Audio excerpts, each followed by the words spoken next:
When I was about 10 years old, my grandfather started working at Sutter's. That was the largest department store in my hometown when I was growing up.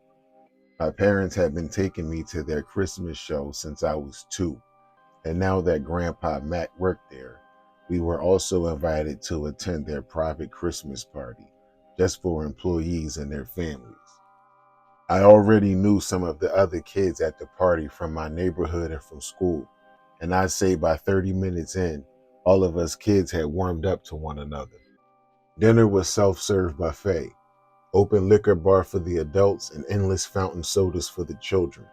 It didn't take long before the grown-ups started having too much fun to pay close attention to what us kids were doing. After we had cleaned our plates of fried chicken and sugar cookies, it was time for some excitement. We snuck away from our parents in the cafeteria and made our way up the escalators to the toy department. Skateboarding down the aisles, yep, using footballs to knock down stacked up baby doll boxes, we did that too. Some of the kids even ripped open packages and pocketed a few toys that weren't paid for, though stealing was a line I had no desire to cross. Maybe a half hour into our unsupervised exploits, we were finally checked on by an adult. Sort of. Instead of coming to fully assess our predicament, Mrs. Wilson called out from halfway up the stairway that we needed to keep the noise down some. Had she come all the way to where we were to investigate, she would have surely put an end to our fun. We were still in the clear, but we had to find out a way to continue our activities without making as much of a commotion. We sat talking quietly with one another, devising a plan, and then one kid got an idea and told us to follow him. He walked us to a door with a painted sign that read, "Employees Only." Right outside of the door, the boy opened a desk drawer and pulled out a key. He unlocked and opened the door.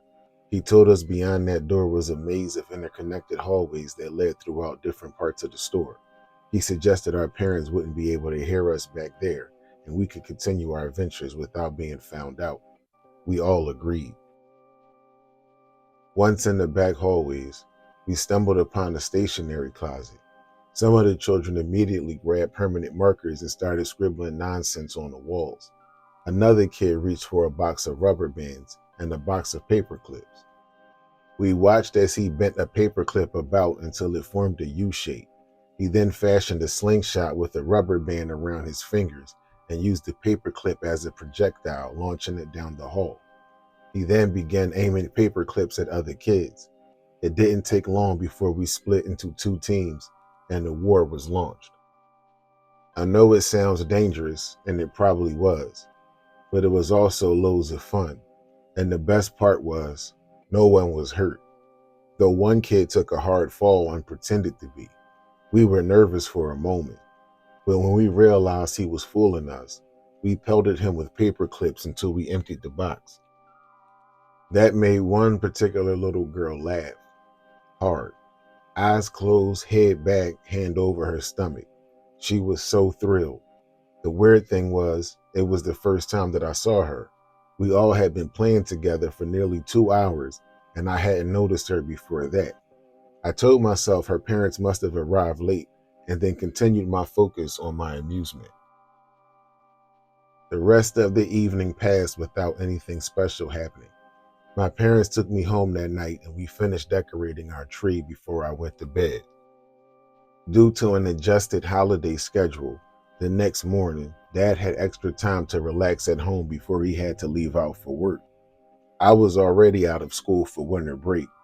When I finished breakfast, I joined my parents in the family room while they watched the morning news. I sat at my desk and drew pictures. Like most 10-year-olds, I wasn't much interested in current events, at least not outside of Lakers basketball. But as always, whenever a news segment aired about a missing or harmed child, my parents used it as an opportunity to drive home the point of how important it was to listen to them and follow their instructions. My mother called my attention to a story on the TV about a little girl that had been discovered by detectives earlier that morning. Her body was found in the trunk of a car in a nearby parking lot. She had been missing for nearly a week. I watched the TV as her parents cried to reporters. I remember feeling sad for them. Then, right before I went back to my artwork, something else on the television caught my eye. At the end of the story, the station showed a picture of the little girl. That image is still carved into my memory to this day. I pointed to the screen. "I know her," I yelled. My parents looked concerned at first. "She was at the Christmas party last night." "Maybe you saw a girl that looks like her," my dad responded. "It was her," I said. "Same hair and everything." My parents went on to casually explain to me how I must have been mistaken. It was more conceivable to them that their adolescent mistook two people for one another rather than believing a missing little girl was hiding out in a popular department store. My mind went to an entirely different space, though I guess I was too afraid to speak about it, probably too ashamed as well. My parents had no idea what we did in those back hallways, and I wanted to keep it that way for the time being. However, the next time I talked to my friends, who were also at the party, we were all certain of the same thing. We had been playing with the same little girl who had been found in the trunk. Some of my friends were even spreading the story that we had been playing with a ghost. For some reason, it seemed creepier hearing them say it than when I first considered it. It's been over 2 decades since that party, and I still can't make sense of what happened that night. Even now, those same friends will joke about the situation like it isn't all that strange to them. I never had any nightmares or weird things happen to me surrounding that situation, but I can definitely weird myself out at any time if I think about it too hard. I don't even remember her name. I just remember that photo I saw on the news and the sound of her constant laughter as she ran around playing in those back hallways with us.